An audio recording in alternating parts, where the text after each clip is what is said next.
This is My Competitive Life here with Ryan LaFlare, the current welterweight Ring of Combat world champion. We're here at Ryan's brand new Long Island MMA training facility. How's it going today, Ryan? Not bad. How about yourself? Pretty good, pretty good. Right now, you are on a bit of a layoff. What's the reason for that? I had reconstructive surgery on my wrist. I tore the ligament. I really don't know the the correct terms for everything that happened here, but I just know that I tore the ligament here. They had to do complete reconstruction on my wrist, and I've been out for about 7 months now. And a lot of help from Mike Camp, physical therapy at Bethpage Physical Therapy.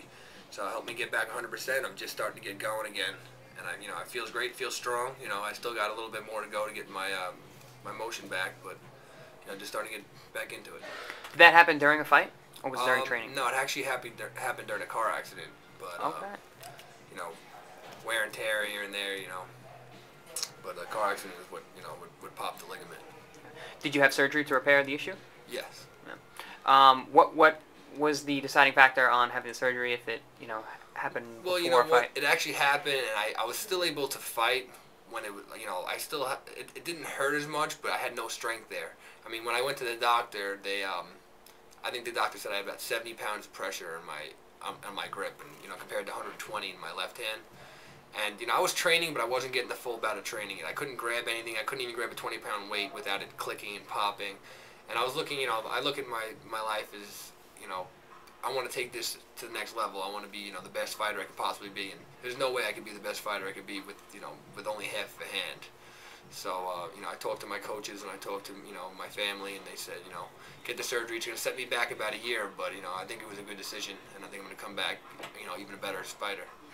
What have you still been able to train at all while the hand has been in recovery? Well, the thing was that when I had the cast on for a little over 2 months, and there was pins in my wrist, so I couldn't sweat. I couldn't get any sweat inside those pins, so I couldn't do anything at all for 2 months.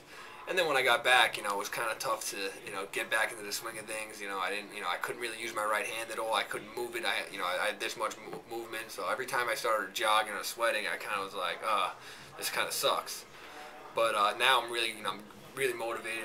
It gave me a chance to look at, fighting and martial arts from the outside, and it really helped me pick up some more techniques and things, and what I need to do without, trying to rip someone's head off every time, and not going 100% and still getting the work in.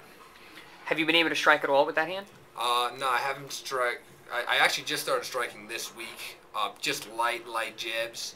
I'm not trying to push anything. I had a really expensive and hard surgery, and I would hate to have to ruin it and set me back another year. How did it feel this week when you were hitting with it? It felt really good. I'm gonna be honest. It felt I really didn't do anything more than light jabs with it. So I didn't want to push it too much. I'm trying not to grapple with it. I'm just doing really light technique. Just letting time heal itself. You said you have been doing your rehab with Dr. Mike Camp. Are you guys doing anything special for this recovery, or? Yeah, Mike Camp is the best, man. He, I really wouldn't trust anybody else. I've spoke to hand specialists, and he really has the best things for it. He's doing a lot of things to help my grip in, and then he works with me about 20 minutes and just breaks the scar tissue up. Helps my rotation, the flexibility in it, and then I spend about an hour and a half to 2 hours there twice a week, and he writes out specific workouts just for me, and I think they're really helping. Great. When can we see you back in the cage? I was looking forward to fighting in June, but according to Dr. Palash, who did my surgery, said that he would rather me wait until about September, which I'm more than fine with that. Okay. And are we going to see anything new coming from Ryan LaFlare in September? I think you're going to see a whole new fighter. I think you're going to see Ryan LaFlare 2.0. It's going to be faster, stronger, better on my feet, better on the ground. I'm really looking forward to it. I can't wait to showcase my skills. What are your plans for 2011?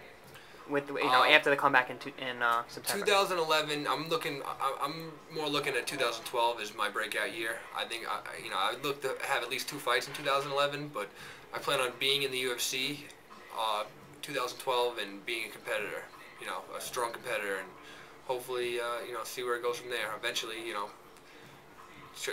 want to fight the best. That was my next question. If you wanted to go for the UFC, if that's where you saw yourself.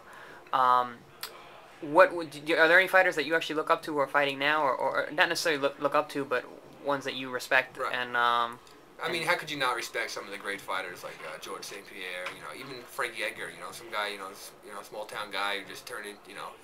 Great wrestler, but turned himself into a world champion. I think, in my opinion, I think he's one of the best in the world. And even look at John Jones. He's only been training for 3 years, and he just shows what hard work and dedication can do, and like freakish athletic skills. But that's besides the fact. You really need to put in the time to to be where he is. Okay, Ryan, was there anything you'd like to say to the fans out there? Just look out for Ryan LaFlare. 2011, 2012 is where I'm really gonna jump out. A lot of people are gonna start hearing about me and jump on the bandwagon because here it's coming. Thanks, Ryan. Best of luck. Thank you.